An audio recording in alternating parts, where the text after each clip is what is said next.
Current మీద తన వ్యాఖ్యలు బ్యాక్ ఫైర్ కావడంతో పీసీసీ అధ్యక్షులు రేవంత్ రెడ్డి అసహనంతో మాట్లాడుతున్నారని మంత్రి సింగరెడ్డి నిరంజన్ రెడ్డి ఎద్దేవా చేశారు. ఇష్టారీతిన మాట్లాడితే హీరో అవుతాను అని రేవంత్ అనుకుంటున్నాడని సెటైర్లు వేశాడు. ఆయన భాషను కాంగ్రెస్ కార్యకర్తలు కూడా జీర్ణించుకోలేకపోతున్నారని తెలిపారు. కేసీఆర్ ను పొరుగు రాష్ట్ర ప్రజలు సైతం మెచ్చుకుంటున్నారని గుర్తు చేశారు. వీర తెలంగాణ వాదిని తానే అని పీసీసీ అధ్యక్షులు తనకు తాను చెప్పుకుంటున్నారని విమర్శించారు. ఎవరికి తెలియదు లేకుంటే మేము మాట్లాడితే చెల్లుబాటు అవుతుంది అనుకుంటే అవాస్ పాలవుతారు. ప్రజా సమూహంలో సమాజంలో చాలా మంది విఘ్నులు మనకంటే తెలివైన వాళ్ళు, మనకు మించినటువంటి వాళ్ళు, అనేక రకాలుగా మించిన వాళ్ళు ఉంటారు. ప్రతి అంశాన్ని కూడా సూక్ష్మంగా చూస్తుంటారు, వాళ్ళు పరిశీలిస్తుంటారు. మరలా మహిళల కావచ్చు వాళ్ళు మాట్లాడకపోవచ్చు, కానీ వాళ్ళ అభిప్రాయం వాళ్ళకి ఉంటుంది.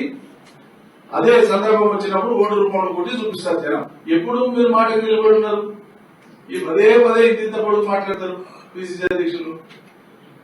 కొడంగల్లో ఓడిపోతే రాజకీయ సన్యాసింది ఎవరు మాట్లాడమో గత పొడుగు కూడా ఎవరిని అడిగిందా? ఎవరు ఉత్తర పక్కకి డిమాండ్ చేసారా? అబ్బాయి గారు చెప్పుకునేది ఇంత పొడుగు డాబీ గారికి ఎన్ని చెప్పాలి?